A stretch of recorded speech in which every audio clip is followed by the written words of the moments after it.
দর্শক, এ বিষয়ে আরও তথ্য জানাতে সেখান থেকে আমাদের সঙ্গে সরাসরি যুক্ত হচ্ছেন শাহনেয়াজ বাবলু। বাবলু, র্যালির প্রস্তুতি কেমন দেখছেন?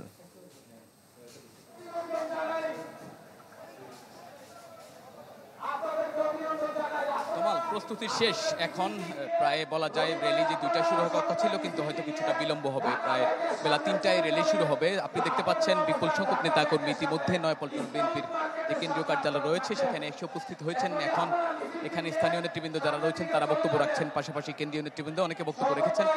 তো আজকে যে র্যালি সেটি নয়াপল্টন বিএনপির কেন্দ্রীয় কার্যালয়ের সামনে থেকে শুরু হয়ে পুরানা পল্টন প্রেস ক্লাবের সামনে কদম ফোয়ারা, তারপর মৎস্য ভবন হয়ে শাহবাগে গিয়ে শেষ হওয়ার কথা রয়েছে। তো বিএনপির যেই র্যালি, বিজয় র্যালি, সেটি আজকের বিএনপির কেন্দ্রীয় কার্যালয়ের সামনে শুরু হবে। এখানে সংক্ষিপ্ত সমাবেশ হবে। সংক্ষিপ্ত সমাবেশে বিএনপির ভারপ্রাপ্ত চেয়ারম্যান তারেক রহমান তিনি বক্তব্য রাখবেন। এছাড়া বিএনপি মহাসচিব মির্জা ফখরুল ইসলাম আলমগীর সহ সিনিয়র নেতৃবৃন্দ এই যে সমাবেশ রয়েছে, র্যালি রয়েছে, র্যালিতে অংশ নেবেন।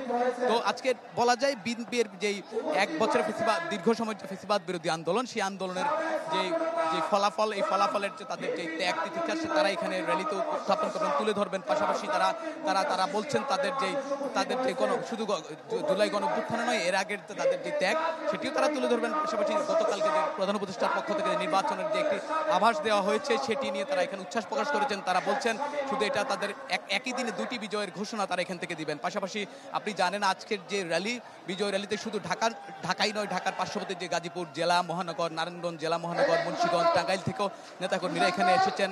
বিভিন্ন ব্যানার ফেস্টুন নিয়ে তারা স্লোগান দিচ্ছেন, অনেকে ঢোলবাদ্য নিয়ে এখানে উদযাপন করছেন। আজকের বেলা 3টায় যে র্যালি শুরু হবে, র্যালি পূর্ব সমাবেশে বিএনপির ভারপ্রাপ্ত চেয়ারম্যান তারেক রহমান বক্তব্য রাখবেন, পাশাপাশি মির্জা ফখরুল ইসলাম আলমগীর বক্তব্য রাখবেন।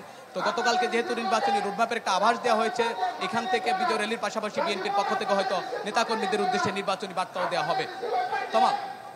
দর্শক, আমরা শিরোনামে জানাছিলাম যে জুলাই গণঅভ্যুত্থানের বর্ষপূর্তি উপলক্ষে ঢাকায় বিজয় র্যালি করছে বিএনপি। এ বিষয়ে আরও তথ্য জানাতে কাকরাইল থেকে আমাদের সঙ্গে সরাসরি যুক্ত হচ্ছেন আহমেদ সোহাগ। সোহাগ, র্যালি উপলক্ষে নেতাকর্মীদের ঢল কেমন দেখছেন? তমাল, আমরা এখন কাকরাইল মোড়ে আছি। এর আগে আমরা যেহেতু তেজগাঁও এবং মৎস্য ভবন হয়ে এই পুরো এলাকা দেখেছি, সবগুলো এলাকা থেকে ছোট ছোট মিছিল নিয়ে বিএনপির নেতাকর্মীরা বিএনপির আজকের যে বিজয় র্যালি, অর্থাৎ 5ই আগস্ট স্বৈরাচার পতনের 17 বছরের যে দুঃশাসন বিএনপির উপরে হয়েছিল, সেই দুঃশাসন থেকে মুক্তি উপলক্ষে ছাত্র জনতার যে বিজয় হয়েছে সেই বিজয়কে স্মরণ করে বিএনপির আজকের যে বিজয় র্যালি বা সমাবেশ এখানে হয়েছে, সেই বিজয় র্যালির কিন্তু পূর্ণ প্রস্তুতি আমরা দেখতে পাচ্ছি। এবং বিজয় বাংলা মোটর সহ আশেপাশের পুরো জায়গাগুলো গিয়ে আমরা দেখতে পেয়েছি ছোট ছোট মিছিল এবং গাড়িতে করে, বাসে করে বিএনপি নেতাকর্মীরা এই সমাবেশ স্থলে প্রবেশ করছেন। আর যারা, যেহেতু এখানে একটি আজকের যে বিজয় র্যালিটি বিএনপির কেন্দ্রীয় কমিটি থেকে হচ্ছে এবং এটি একটি বড় পরিসরে বিজয় র্যালি হবে, তাই ঢাকা সহ ঢাকার আশেপাশের যে জেলাগুলো আছে, বিশেষ করে মুন্সিগঞ্জ, নারায়ণগঞ্জ, নরসিংদী, গাজীপুর, টাঙ্গাইল এবং মানিকগঞ্জ যে আছে, এই জেলাগুলো থেকেও কিন্তু বিএনপির বিভিন্ন পর্যায়ের নেতাকর্মীরা এখানে এসেছেন। এবং এই আসার পথটিতে কিন্তু এই র্যালিটির মূল কেন্দ্র এখন বিএনপির নয়াপল্টনের যে কার্যালয়, সেই কার্যালয়ে কিন্তু এখন আর কোনোভাবেই কোনো গাড়ি প্রবেশ করতে পারছে না, যার ফলে এই পুরো সড়ক জুড়েই কিন্তু, চতুর্দিক থেকে এই সড়ক জুড়েই কিন্তু আপনার যানজট দেখা যাচ্ছে যানবাহনের।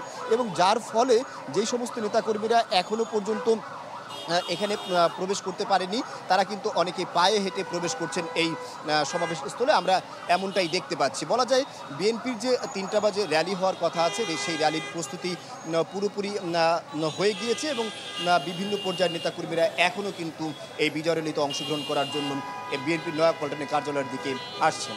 তমাল। সোহাগ, আপনাকে ধন্যবাদ। বিএনপির বিজয় র্যালির খবর জানাতে কাকরাইল থেকে যুক্ত হয়েছিলেন আহমেদ সোহাগ।